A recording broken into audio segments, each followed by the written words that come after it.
Graduation time for many of you UWL students, and to get you caught up and up to date with important information for your job interviews, we're going to send it over to Drew White on the other side of the studio. Drew. Thanks, Nick. Hopefully that weather warms up here. I'm Drew White. Like Nick said, I am joined by Jon Mobley, an employment interview guru, if you will. So let's get it started. Nick already kind of prefaced it for us.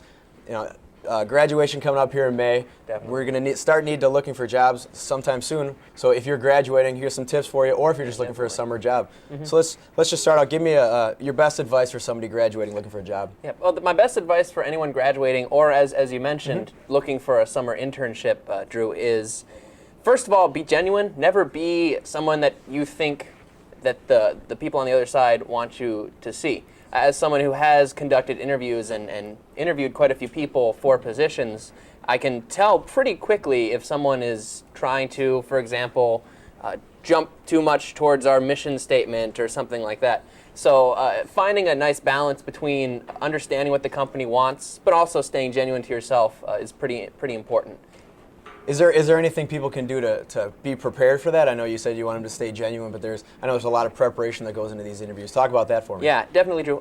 My best advice in terms of preparation and for interviews in general is when you go into an interview, don't think about it as an inquisition. Don't think about answering a question. Think about telling a story. We humans like to tell stories. They like to hear stories. They like to get some sort of emotional investment. And so the best way to approach an interview would be as a storyteller. What I mean by that is if someone asks you a question, for example, tell us about a time, or how do you handle stress? That's a very common question in interviews. How do you handle stress? A lot of people, I've heard this, when I ask that question, they'll say, well, I tend to do pretty well. I'll make a list of things to do, and then I'll get them done. And that is the answer I get. Pretty cookie cutter, and it's very straightforward. A lot of people, and this is a tip, when you're doing stress, don't talk about finals. This is a very specific one, but people always say, oh, I had finals, had a lot to do. But anyway, going back, instead of saying that I had a lot to do, things like that, come up with a story. Think about a time, very specifically, that you were under a lot of stress, and use what I call the STAR method. Want to talk about the STAR for me? Yeah. Definitely. STAR stands for situation, task, action, and result. STAR. And it's a method of answering interview questions that integrates storytelling, and that makes your answers a lot more memorable because they show a bit of reflection. The idea is that the past success is the best predictor of your future success. So going back to the stress question, instead of answering generally, you think of a time that you were under a lot of stress. So, for example, I work at a summer camp, and let's say I had an adult leader. One of my jobs was to take adult leaders who are upset and calm them down, which can be very stressful.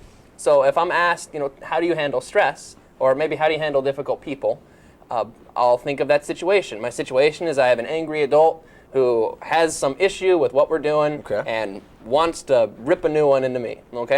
So that's my situation. My task, what I'm supposed to do, is to listen respectfully to the adult, and make sure that they feel that they're being heard and come up with the solution that works for us and it works for the adult.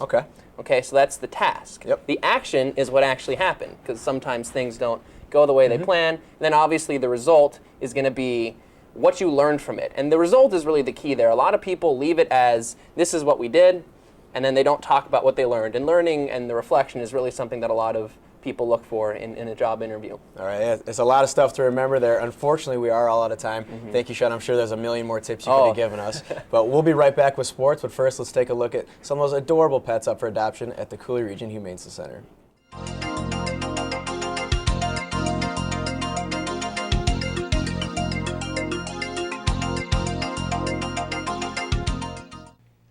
Here we have Happy, a 12-year-old rat terrier female. She loves to be pet and cuddled, looking for a nice retirement home.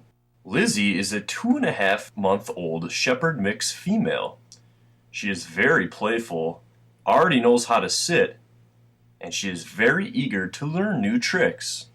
Here's a 2-year-old female cat named Bliss, a very affectionate young lady. She is also already spayed. And finally, We have a male named Edgar. He is 6 months old and gray and white. He has a loud and adorable purr, and very energetic and playful. To find out more about adoption for these pets or others, contact the Cooley Region Humane Society at 781-4014. Again, the number for the Cooley Region Humane Society is 781-4014. UW La Crosse's track team captured the WIC Men's Indoor Championships last Saturday night at UW Stout. The Eagles dominated the competition as they tallied 140 team points, while UW Whitewater came in second with 108.5 points, and UW Eau Claire rounds out the top three with 118 points. Outstanding performances from sophomore Isaac Vasquez and freshman Sean Royer helped the Eagles soar past the competition. Vasquez especially had a great meet as he won the long jump for the Eagles, then hopped, skipped, and jumped his way to a new conference record, jumping 24.3 to break a 22-year-old mark in the triple jump and the first Eagle to win the event since 2007. Royer finished first in the 800-meter run to end UWL's 23-year winless drought of the four-lap event. The Eagles sprint to the track again this Friday to compete at UW-Madison at the UW-Madison Invitational, which begins at 5 at night. From the field house to the hardwood, UWL men's basketball team suffered a disappointing double-digit loss to the UW Whitewater Warhawks. The Warhawks, ranked 8th in the country, were just too much for the unranked Eagles to handle. La Crosse raced out to an early 11-4 lead, but would be trailing 26-20 at the half. Yet again, the Eagles started off hot as they hustled to a 14-6 run to open the second half, capped off by Luke Tweed hitting a wet jumper to put the Eagles up by 4. It was all downhill from here for the Eagles as the Warhawks came back to tie up the game at 44 and eventually go on a 10-1 run to lead the Eagles 54-45. But yet again, the Eagles, refusing to lose, cut the lead to 2 with 2 minutes left in the game, and this would be as close as UWL would get to the Warhawks, as they would finish the game on a 10-2 run, winning 65-55. Seniors Al Cherry and Corey Degner both scored 14 points to finish their UWL career, with Cherry holding the record at UWL with the most blocks in school history. Whitewater advanced to host River Falls in the WIC Championships, but the Warhawks were upended by the Falcons 64-58. Finally, we move from a hard court to a soft mat where UW La Crosse's wrestling team took second at the WIC Championships last Sunday at UW Whitewater. Only second to, you guessed it, UW Whitewater. This Warhawk win marks the first time in the last 14 conference championships that the UWL Eagles didn't walk away with the first place hardware. The Warhawks edged the Eagles by 12.5 points to win. However, the Eagles also qualified 5 wrestlers to advance to the national championships. Senior standouts Bebeto Yewa at 141 pounds and Mike Schmidt at 174 pounds both won WIAC titles, with Yewa winning his 3rd straight and Schmidt setting a record with 4 straight WIC titles. Junior Adam Sheely won his 2nd straight 133-pound championships, while sophomore Kevin O'Brien won his first at 165 pounds. Junior heavyweight Billy Meyer placed 2nd last Sunday. However, Meyer earned one of the 6 at-large bids to advance to the upcoming NCAA Division III Championships, which will be held next Friday and Saturday at the La Crosse Center. Visit www.lacrossecenter.com for more information. And that's all for this week's sports. So, it will be interesting to see if the wrestlers will be ready for the Nationals. This is the first time, like you said, in 14 years that they will not be coming off a high note at conference. I actually attended practice yesterday. I was doing a little bit of filming, and boy, they look tough. That Yewa character's he's pretty tough. If anybody can get them ready, it's Dave Malachek and his coaching staff. They're pretty incredible. Yeah, what an intense guy.